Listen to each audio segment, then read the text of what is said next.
बिस्मिल्लाहिर्रहमानिर्रहीम। अमजद रैच अपने YouTube channel से आपसे मुखातब है। दोस्तों, सलमान ज़फ़र एक बड़े शाइनिंग स्टार हैं पाकिस्तान के, बहुत अच्छे बिजनेसमैन भी हैं और बड़े टेक्नोक्रेट हैं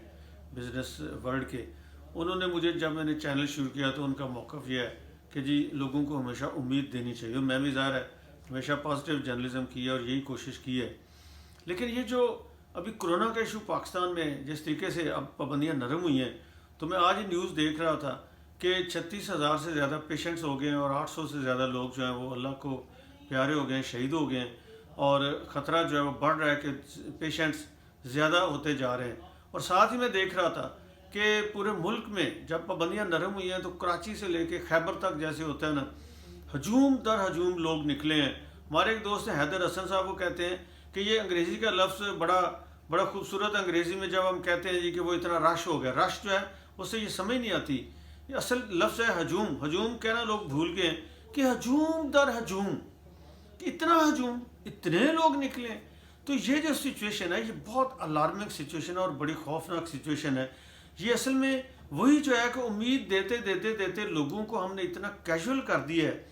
कि लोग समझ रहे हैं कि ये कोरोना तो बिल्कुल ऐसी कुछ है ही कोई नहीं। और शायद ये समझ रहे हैं कि इमरान खान साहब जो है उन्होंने जब पाबंदियाँ नरम की हैं तो पहले उन्होंने कोरोना को कहीं कैद कर दिया है, या उसको मार दिया है, या उसको देश निकाला दे दिया है, या उसके ऊपर ऐसी कोई पाबंदियाँ लगा दी हैं कि वो कैद हो गया, अब हमें कुछ नहीं कह सकता। तो हम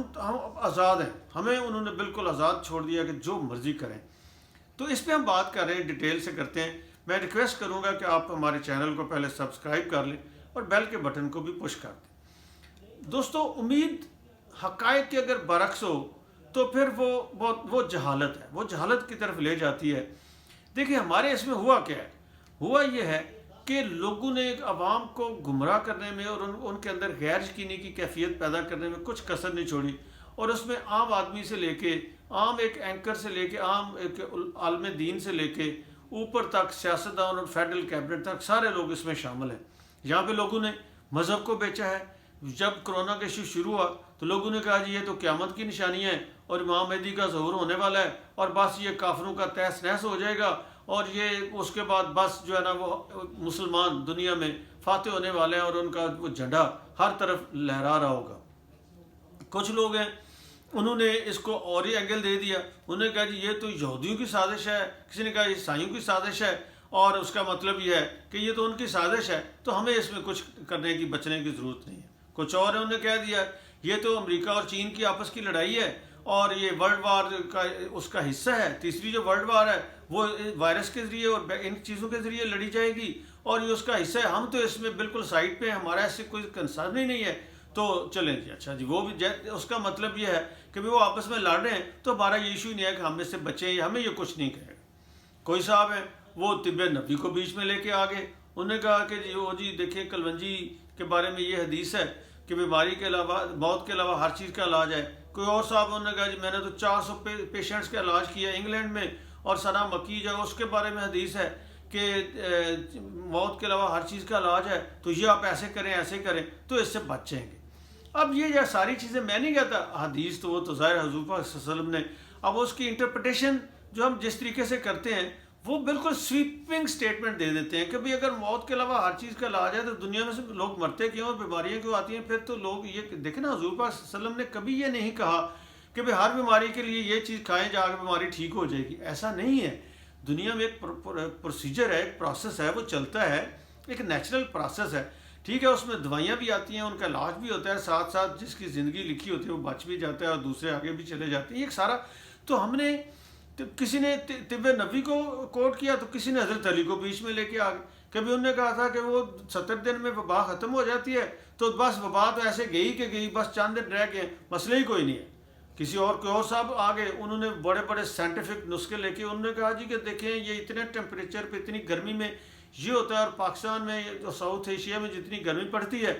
तो बस अभी अप्रैल होना है तो इतना टेम्परेचर होगा तो वो ख़त्म हो जाएगा। अप्रैल गुजर गया, उसके बाद मई आ गया और अब मई में जो टेम्परेचर है वो तो मई में तो आपको पता है लू चलती है और आखिर गर्मी होती है और उसके बाद क्या हुआ कि मई भी आ गया और मरीज़ बढ़ना शुरू हो गए। तो ये जो गर्मी वाला नुस्खा था वो भी लोगों ने बड़ा बेचा है इसके ऊपर। इसके अलावा بے شمار اور چیزیں ہیں جو جس مختلف طریقوں سے لوگوں کو کیجول کیا گیا ہے، لوگوں کے اندر غیر یقینی کی کیفیت پیدا کی گئی ہے، لوگوں کو یہ احساس دلایا گیا ہے کہ یہ جو کچھ ہے یہ ایک ہاکس ہے اور کچھ بھی نہیں ہے، اور لوگ جو ہیں بولے اس میں اور تو چھوڑیں، میں دیکھ رہا تھا خرم شیر زمان، وہ سندھ میں پی ٹی آئی جو رولنگ پارٹی ہے سینٹر کی، پنجاب کی، کے پی کے کی، اور بلوچستان میں پارٹنر ہے، اس کے وہاں پہ لیڈر ہیں، تو انہیں پریس کانفرنس دھر دی، انہوں نے کہا جی یہ مراد علی شاہ وزیر اعلیٰ یہ تو جھوٹ بول رہے ہیں، میں نے تو بڑے ہاسپٹلز میں کراچی میں جا کے دیکھا ہے، تو مجھے تو کوئی پیشنٹ نظر نہیں آیا، تو یہ تو جھوٹ بول رہے ہیں، فیڈرل گورنمنٹ کو مس گائیڈ کر رہے ہیں۔ تو اس کا مطلب یہ ہے کہ وہ یہ کہہ رہے ہیں کہ جو کنسرن اس کے اوپر شو کیے جا رہے ہیں وہ سارا کچھ جھوٹ ہے، تو یہی بات تو وہ لوگ کہہ رہے ہیں جو فیکٹس کے حقائق کے خلاف امید کو بیچ رہے ہیں۔ یہی تو ٹرمپ نے کہا تھا کہ یہ چائنیز وائرس ہے، یہی تو یہاں پہ جب گورنر نیو یارک کہہ رہے تھے، ان کو اپیلیں کر رہے تھے کہ ہماری مدد کریں، وہ کہتے نہیں آپ کو تو ضرورت ہی نہیں ہے، آپ تو ایسے ہی ایگزیجریٹ کر رہے ہیں۔ اس کے بعد آپ نے دیکھا کہ نیو یارک میں کیا ہوا کہ پوری دنیا کے دیکھیں پوری دنیا کا تقریباً 15% وہ صرف نیو یارک میں ہے پوری دنیا کا، تو یہ بڑی خطرناک سی صورتحال ہے، یعنی پوری دنیا کا کتنا ریشو آ گئی ایک شہر کے اندر، اور اس کی وجہ کیا تھی کہ توجہ نہیں دی گئی۔ تو میں بات یہ کرنا چاہ رہا ہوں کہ فار گاڈ سیک یہ جو آپ نے عمران خان پرائم منسٹر کے اندر بہت درد ہے، لوگوں کا بڑا احساس ہے، وہ کہتے ہیں کہ جی لوگ بھوکے مر جائیں گے، تو انہوں نے اگر پابندیاں نرم کی ہیں گورنمنٹ نے، اور تاجروں کو الاؤ کیا ہے کہ وہ اپنے بزنس شروع کریں، اور لوگوں کو بھی الاؤ کیا ہے کہ وہ کچھ کام بھی کریں، روزگار بھی چلے، اور چلیں عید بھی آ رہی ہے اپنی شاپنگ بھی کر لیں، اور رمضان شریف میں الاؤ کیا ہے کہ آپ عبادات کر لیں، چلیں کچھ تراویحاں یا اس طرح کا اہتمام بھی کر لیں، تو اس ساری چیزوں میں جو ایس او پیز بنے ہیں، جو مساجد کے ساتھ ائمہ کرام علماء کرام کے ساتھ بنے انہوں نے فالو نہیں کیے، اور جو تاجروں کے ساتھ بنے انہوں نے فالو نہیں کیے، جن ایس او پیز کی عوام سے اپیل کی گئی انہوں نے فالو نہیں کیے، جن ایس او پیز کو دفاتر میں امپلیمنٹ کرنے کے لیے کہا گیا انہوں نے فالو نہیں کیے، اور کیوں نہیں کیے کہ یہ کامن تھنکنگ ہے۔ مجھے میری ایک بڑے کامیاب بزنس مینوں سے بات ہو رہی تھی پاکستان میں، تو وہ کہتے ہیں جی مجھے تو کوئی پیشنٹ نظر نہیں آیا، میں نے لوگوں سے بھی پوچھا ہے، مجھے تو ابھی تک کوئی بندہ نہیں ملا جس نے کہا کہ ہاں میں نے کہیں پہ فلاں جگہ پہ کوئی پیشنٹ دیکھا ہے۔ اور فار گاڈ سیک یہ حد ہی ہو گئی ہے، اتنا ہم کیوں، میرے اپنے ذاتی دوست کتنے ہیں جو متاثر ہوئے ہیں یا ان کی فیملی میں لوگ متاثر ہوئے ہیں، تو یہ ہم کیوں حقائق سے آنکھیں چرا کے ہم کبوتر کی طرح وہ ریت میں ہم اگر سر دے بھی دیتے ہیں کیا اس سے خطرہ ٹل جائے گا؟ ایسا نہیں ہے۔ آپ دیکھیں کہ خدا کے لیے احساس کریں اپنے، یہ بڑی سیدھی سی بات ہے کہ یہ اگر ایک بندہ جو اس کو ہے نہیں ہے اور جاتا ہے اور وہ اس طریقے سے خطرہ مول لیتا ہے تو وہ خودکشی ہے، اور اگر اس کو ہے اور جاتا ہے اور پھیلاتا ہے تو وہ دوسروں کو قتل کر رہا ہے۔ تو اگر ہم اس چیز کا جواب اللہ میاں کو دینے کے لیے تیار ہیں تو پھر تو آپ جو مرضی کریں، پھر آپ بوڑھوں کو بھی لے جائیں، بچوں کو بھی لے جائیں مارکیٹس میں، اور ایک چیز چھوٹی سی لینی ہے، فراق لینی ہے تو 10 گھر کے لوگ جو ہے وہ جائیں۔ اگر ایسا نہیں ہے، اگر آپ کے اندر کچھ احساس ہے اجتماعیت کا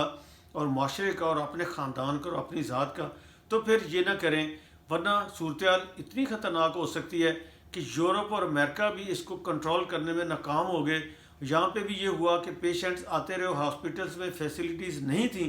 اور انہوں نے پریورٹیز بنانی شروع کر دیں کہ بھی ہم نے اتنے دن صرف کسی کو وینٹیلیٹر دینا ہے، اس میں بچ گیا تو بچ گیا، نہیں بچا تو وینٹیلیٹر اتار کے دوسرے پیشنٹ کو، یہ ہوتا رہا ہے، یہ ہو رہا ہے۔ تو اگر آپ کے پاس تو وہ فیسلٹیز بھی نہیں ہیں، اور مجھے پتا ہے کہ جس طرح کی فیسلٹیز عمران خان صاحب کہتے ہیں ہم نے تیاری کر لی، وہ کھیت تیاری کر لی، کچھ تیاری نہیں ہے، ان کو نہیں پتا نیچے کیا ہو رہا ہے، سارے لوگ ان کو ماموں بنا رہے ہیں۔ تو فار گاڈ سیک میں عوام سے یہ کہوں گا کہ آپ خود بچیں اور اپنے خاندان والوں کو بھی بچائیں، معاشرے کو بھی بچائیں، یہی اس سے بچنے کا طریقہ ہے، ورنہ صورتحال خدا نخواستہ بہت خطرناک ہو جائے گی۔ اللہ حافظ۔